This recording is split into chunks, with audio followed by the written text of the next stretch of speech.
Anne Lamott once said, "Perfectionism is the voice of the oppressor, the enemy of the people." Is your inner critic hijacking your grief?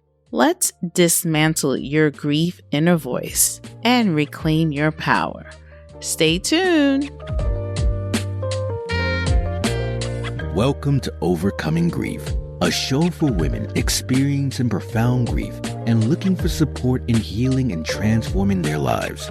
If you are ready to heal after a loss, create a new self-identity, take responsibility to do the hard things, and get massive results in your life, this show is for you.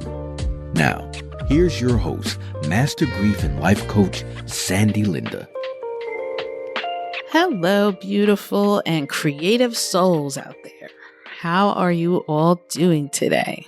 Are you ready for the holidays? Some of you may be spending the holidays because it's a holy holiday month this month for the Catholics.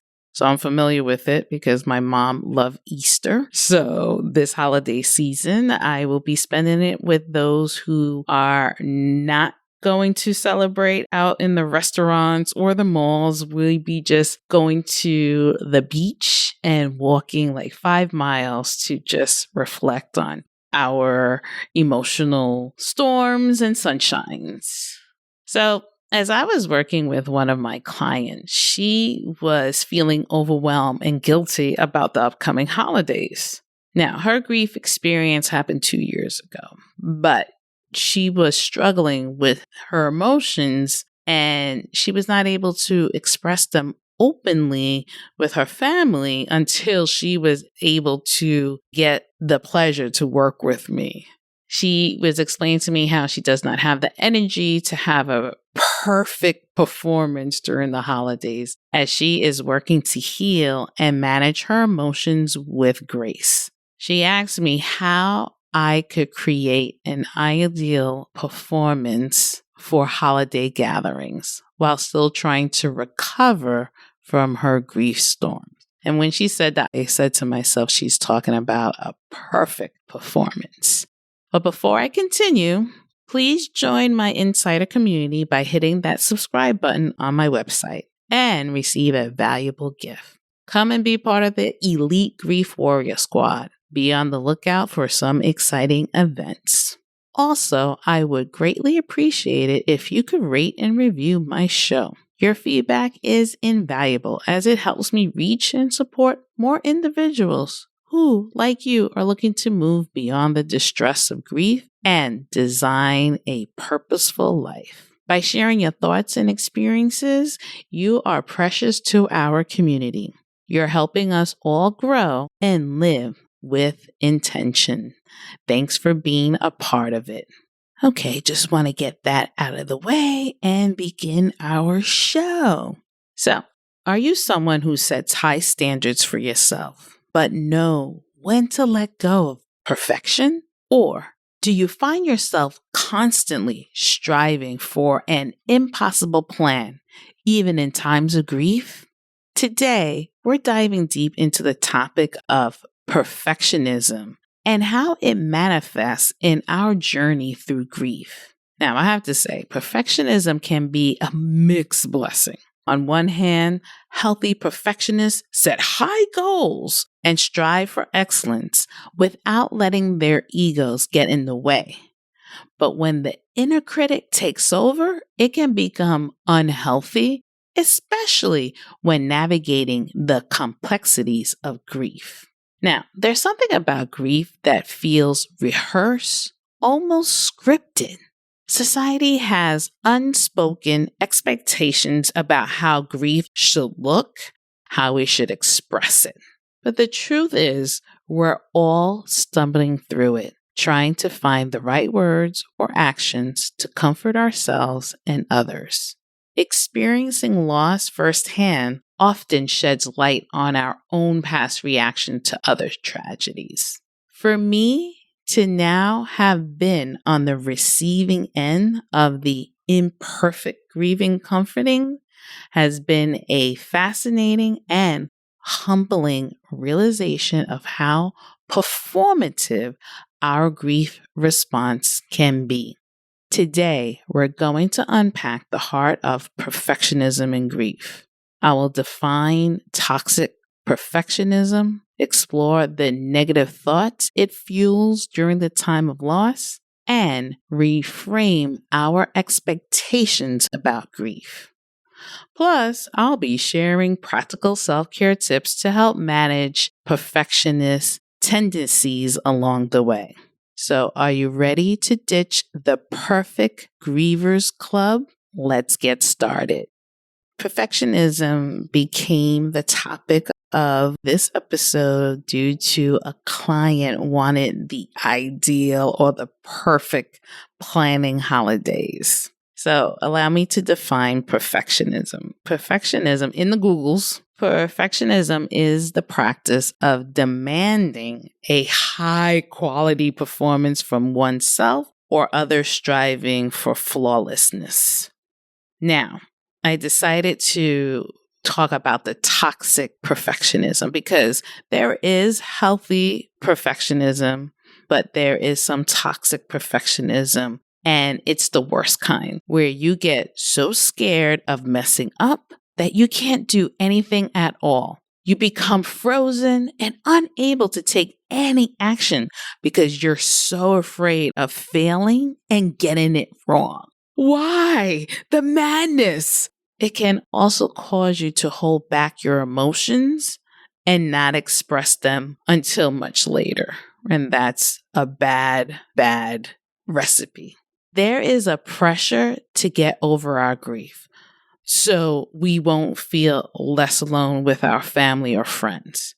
But why do we allow ourselves to appear strong and put together while grieving? And this pressure can have an impact on our mental and emotional well-being.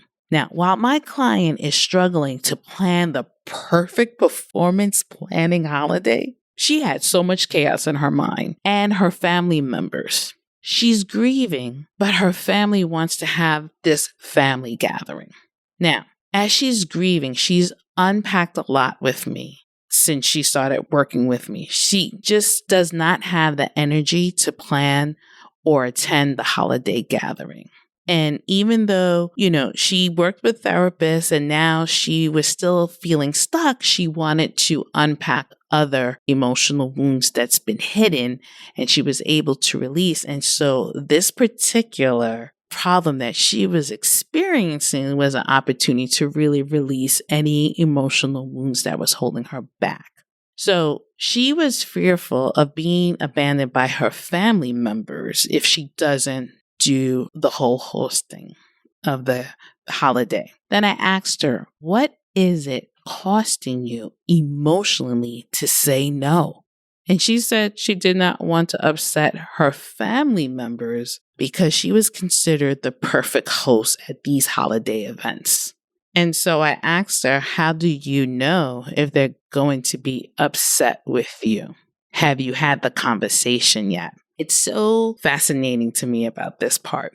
Did you know that one of the symptoms of perfectionism is persistent negative thinking? Even if you are a rational person, you may still have irrational negative thoughts from time to time. And that's completely normal. But here's the thing. Thoughts are just thoughts. And you have the power to scan which ones are true and which ones are not. However, if you let an irrational negative thought take over and make you feel like it's true, it can be disempowering.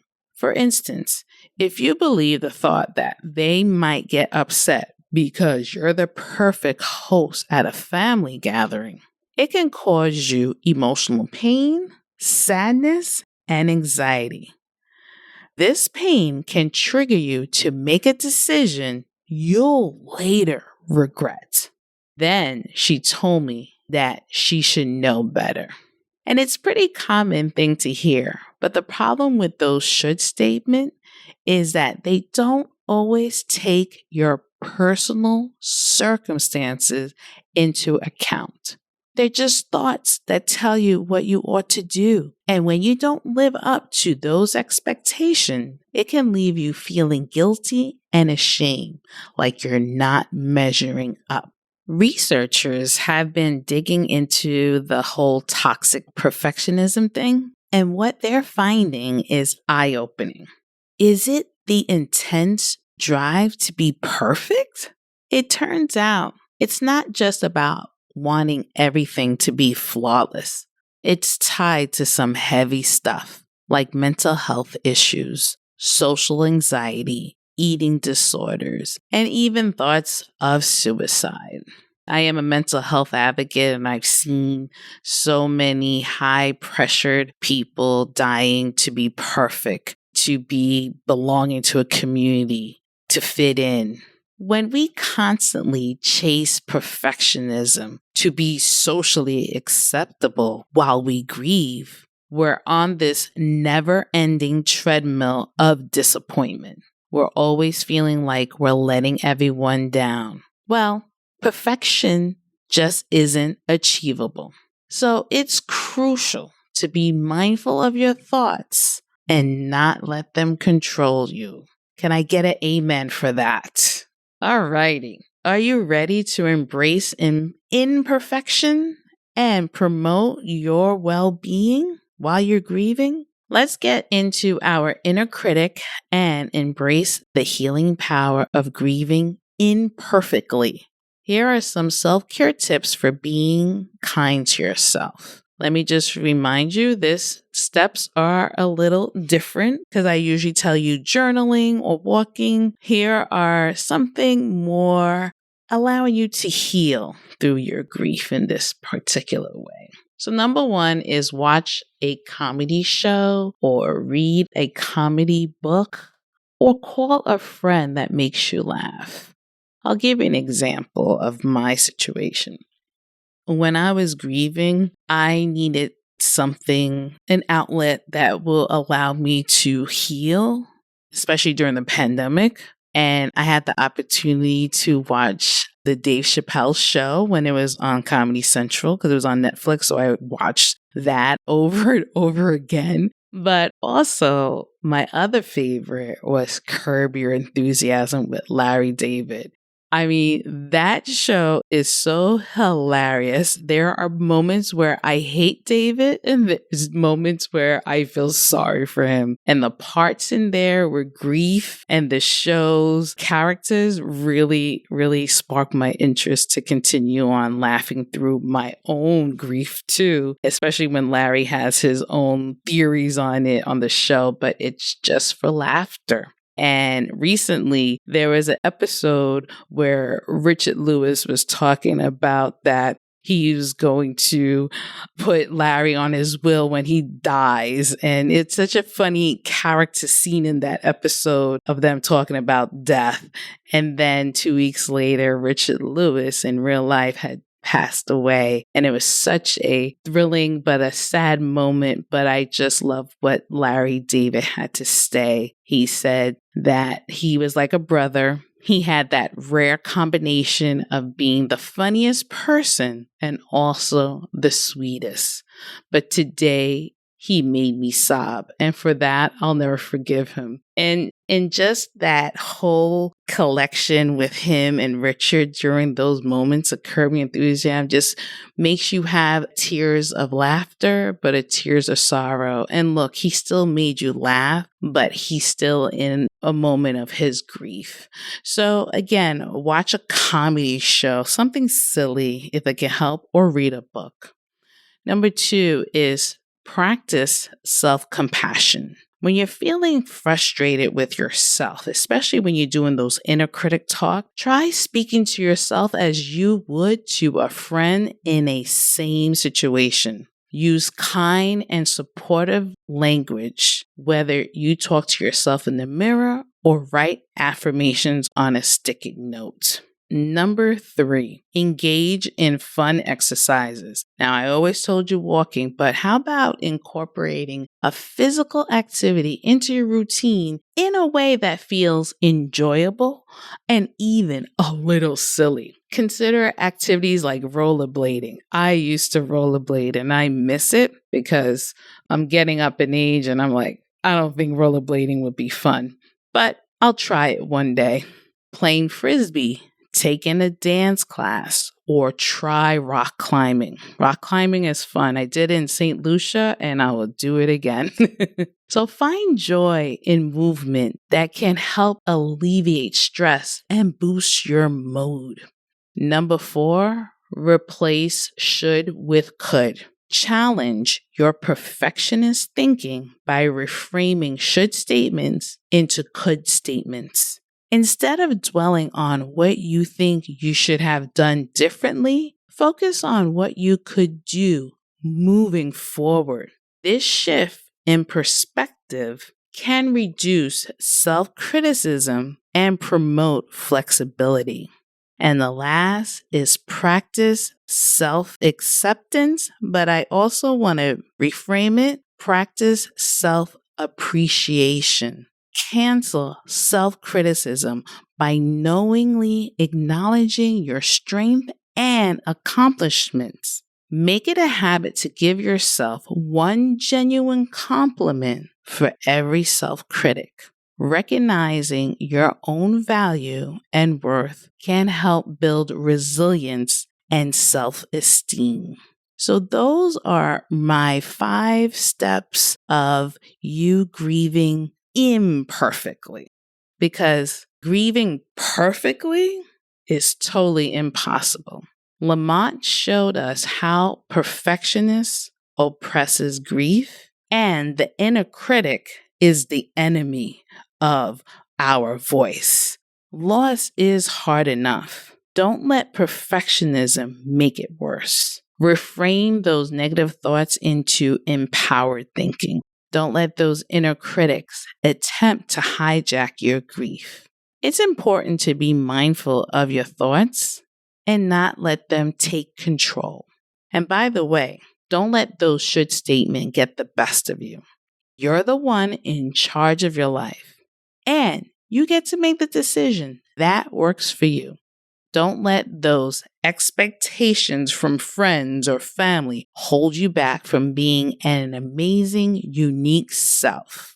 Well, that is all I have for you for perfection and embracing your imperfections while you are managing your grieving journey. Thank you so much for listening and have a beautiful and wonderful day. Bye. Thanks for listening to today's episode of Overcoming Grief.